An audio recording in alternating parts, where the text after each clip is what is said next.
Au fil des décennies, le Sénégal a consolidé ses institutions démocratiques illustrées par les mandats successifs de présidents respectés tels que Abdou Diouf du Parti socialiste en 1980. Cependant, un tournant majeur s'est opéré en l'an 2000 avec l'élection historique du président Abdoulaye Wade du Parti démocratique sénégalais, marquant la première alternance politique du pays. En 2012, le Sénégal a de nouveau écrit une page d'histoire en réalisant une seconde alternance pacifique avec l'élection du président Macky Sall. Aujourd'hui, en 2024, Bassirou Diomaye Faye prend les rênes du pays, perpétuant ainsi cette tradition démocratique qui distingue le Sénégal sur la scène internationale. L'élection de Bassirou Diomaye Faye consacre quelque peu ce que beaucoup qualifient d'exception sénégalaise.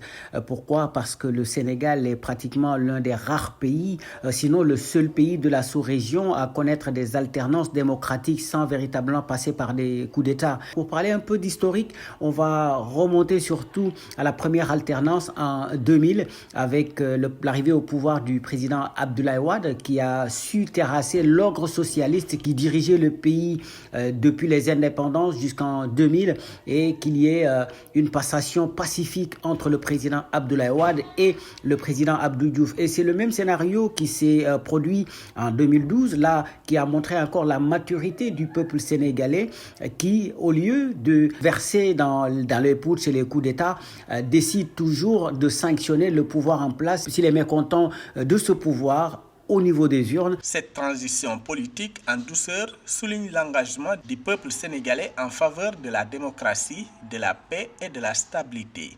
La voie tracée par les précédents chefs de l'État a jeté les bases d'une gouvernance démocratique solide, faisant du Sénégal un modèle pour de nombreux pays de la région. Le cas particulier de cette année, c'est juste qu'on est passé d'une situation qui était vraiment très compliquée avec le report de l'élection, son annulation et puis son rapprochement qui a mené le pays à une crise constitutionnelle et institutionnelle.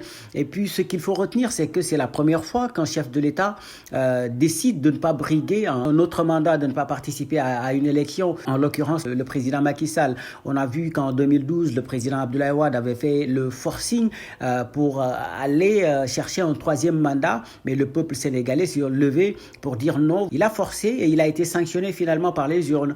Et puis cette année également, c'était pareil. On a vécu une situation très compliquée avec Pastef qui a été un parti diabolisé, dissous, avec des milliers de prisonniers issus de ses rangs et qui finalement se retrouve dans une situation où les Sénégalais, en tout cas beaucoup parmi eux, ceux qui n'ont pas pu descendre dans les rues pour manifester face à ce qu'ils qualifiaient d'injustice contre ce parti, contre son leader surtout Ousmane Sonko, ont décidé de sanctionner le régime de Macky Sall en allant aux urnes, en élisant dès le premier tour le président Bassirou Diomaye Faye. C'est d'ailleurs pour la première fois dans l'histoire du Sénégal qu'un opposant est élu dès le premier tour d'une élection. Avec l'investiture de Bassirou Diomaye Faye, le Sénégal affirme une fois de plus sa volonté de promouvoir les valeurs démocratiques et de poursuivre son développement socio-économique dans le respect des principes de liberté, de justice et d'égalité.